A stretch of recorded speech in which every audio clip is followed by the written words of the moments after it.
The food sharing project normally is an attempt on the part of interested groups and individuals to ensure that school children do not go through their day hungry. With COVID-19, the food sharing project is supporting existing food providers, including food banks in Kingston, Napanee, Sydenham, Charlotte Lake, by providing additional food and finances to support food hampers with additional items that students would have access to in their student nutrition programs. I'd like to thank Andy Mills and Brenda Moore from the Food Sharing Project for coming on the show today. Thanks for coming on, guys. Thanks for having us. Thanks for having us, Dan. So I guess first, for the viewers that might not know what it normally looks like, tell me a bit about what the Food Sharing Project usually does.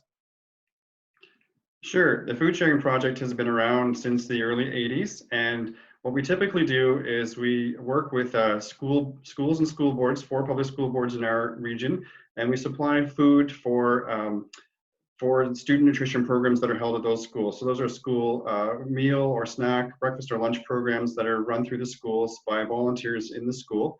We typically take an order from schools every week. We have 88 schools that order from us across Kingston, Frontenac, and Lennox and Addington. And every week we pack and deliver about 6 tons of food, around $12,000 every week of food that goes out to these school programs. We have staff and volunteers who pack the food and volunteers in the schools who do the nutrition programs. That's amazing, guys. Like, it's funny, like how our normal day-to-day, we don't always notice these amazing things happening. And thanks again for coming on the show. So that's such an amazing thing. I'm sure, you know, when we weren't coming back from March break, I'm sure it created a bit of a difference for you guys, as well as, you know, obviously all the schools. Tell me how you guys adapted to people being at home. Well, we knew right away that we had to figure out a way to get the food to the children because a lot of them rely on it at school every day. We feed 16,000 kids across a school year in elementary and secondary schools. So that's a lot of children and a lot of families that depend on us to provide that nutritional food for kids at school. So they weren't going to be at school, so we figured, well, we've got to get it to them. So it took us a little bit of problem solving and creative thinking to come up with the idea that if school principals referred families to us and those families gave the principal permission to share their address with us, then we could deliver the food right to where the children are, which is at home. And we've been doing it for 4 weeks now, and we've got it down to, I think, a pretty good science. And it's a good system, and you know it's working when you see the face of a family member when you drop that food box on their doorstep, and there's just an enormous smile and a very grateful thank you. It's really amazing, guys. It's again, part of, you know, all the bad news we're seeing every day. It's stuff like this that really brings it home for me, you know, and I really appreciate all the effort from you guys and the volunteers. So tell me, I guess, a bit more, what's it looking like as for, you know, how many people are you getting food to now that it's switched over? Sure. So we've, as Brendan mentioned, we've been doing it for a few weeks now. We're just kind of getting a rhythm, which is great. Last week, we had 310 referrals from 47 different schools across Kingston, Frontenac, Lennox, and Addington. In some cases, there's a couple of families in the school that the principals knows our need, or it might be a larger number of families. Of those, what we're doing because we're such a broad area, is also offering grocery store gift cards as an option. The principals work really closely with us. The principals know the students and families in their schools best. And so they tell us, they sort of triage requests, and they let us know whether the family might benefit from a grocery store gift card or from a food box. And so last week we had 310 referrals, and 143 or so of those were for grocery store gift cards, and the rest, 160 plus, were for food boxes. We order the food. We have teams of volunteers, including our staff, who pack on Thursday mornings and Thursday afternoons.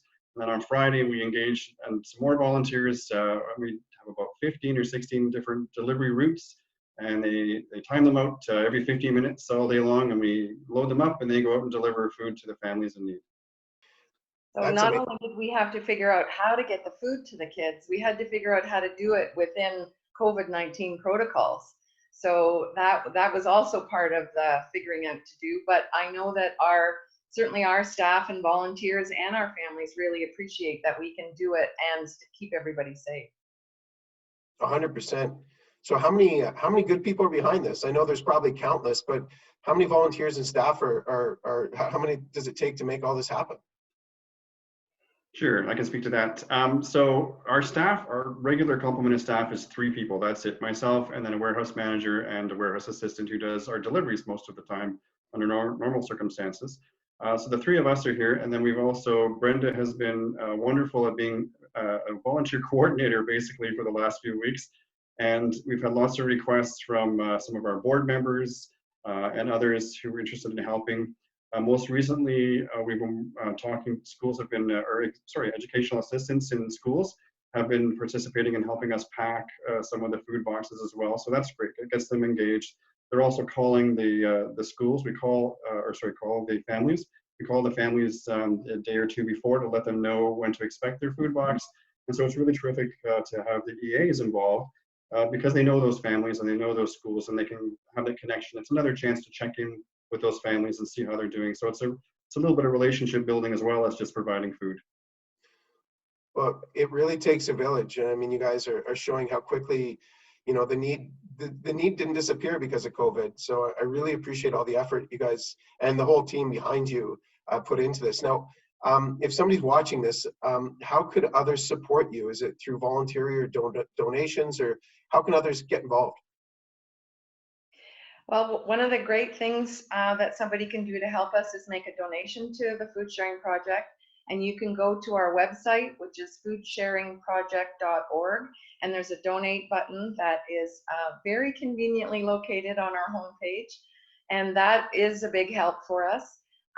We are working with a group of volunteers that are very comfortable with our COVID-19 policies and procedures. And as we need more volunteers, then we will widen that circle. But we're really trying to keep it to a tight group of people.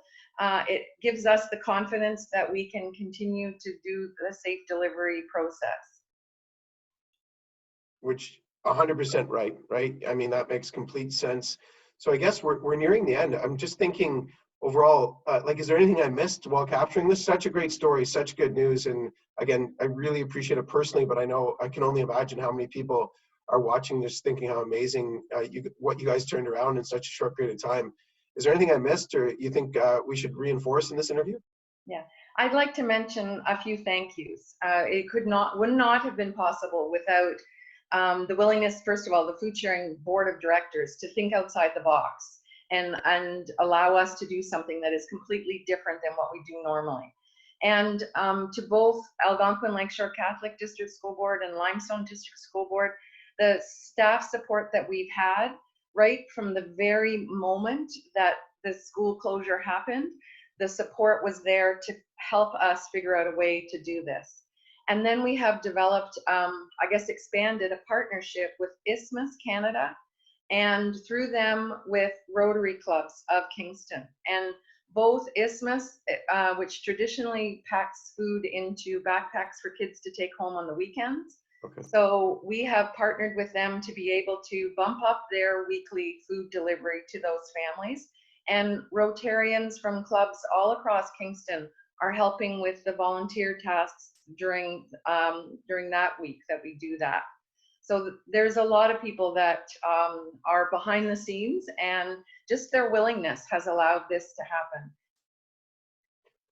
Guys, that was fantastic. Thanks again for joining me on the show today. Happy to. Thanks for having us. Thank you for having us.